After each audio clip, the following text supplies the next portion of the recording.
wujudkan visi untuk kejayaan bangsa. Ayo tumbuh dan berjaya untuk negeri kita tercinta, menjunjung tinggi nilai akhlak, amanah, kompeten, harmonis, loyal, adaptif, kolaboratif.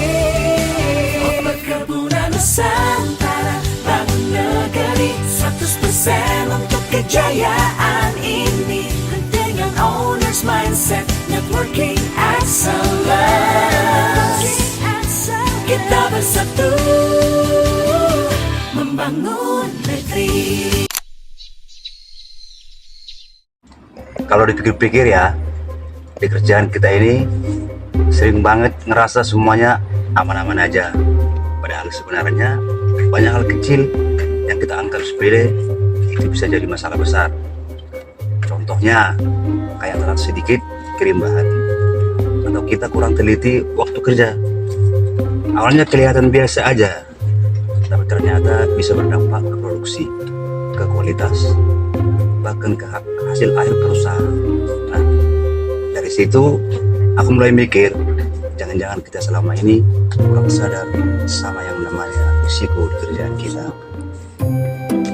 Bener banget, dari materi yang kita pelajari dijelasin kalau kerugian itu sering bukan dari suatu masalah besar, tapi dari kumpulan masalah kecil yang enggak kita tangani dari awal. Misalnya mesin rusak sedikit, terus produksi jadi tertunda, akhirnya pengiriman telat dan pelanggan komplain. Itu kan efek berantai. Artinya kalau kita nggak peka dari awal, hal kecil bisa berkembang menjadi kerugian besar. Jadi penting banget kita mulai sadar dan lebih peduli sama setiap proses kerja yang kita lakukan. Makanya ada yang namanya konsep sadari, yaitu sadar risiko.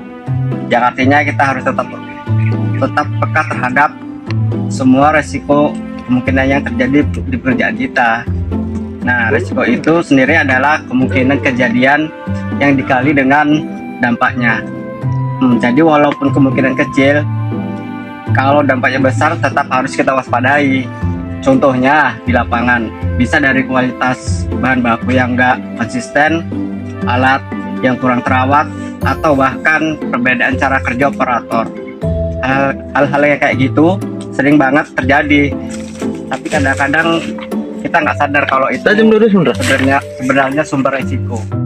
Yang kalian sampaikan itu sudah tepat. Inilah pentingnya kita menerapkan sadari dalam pekerjaan sehari-hari kita. Manajemen risiko itu bukan hanya teori ataupun dokumen, tapi cara berpikir yang harus kita terapkan setiap saat. Kita harus mampu mengenali potensi masalah, memahami dampaknya, dan melakukan pencegahan sebelum masalah itu benar-benar terjadi. Dengan begitu, kita bisa menjaga kelancaran produksi, mengurangi kerugian, dan meningkatkan hasil kerja secara keseluruhan. Jadi, kuncinya adalah kesadaran dan disiplin dari setiap individu itu. Sadari risiko sejak dini, cegah kerugian, dan jaga keberlangsungan kerja kita.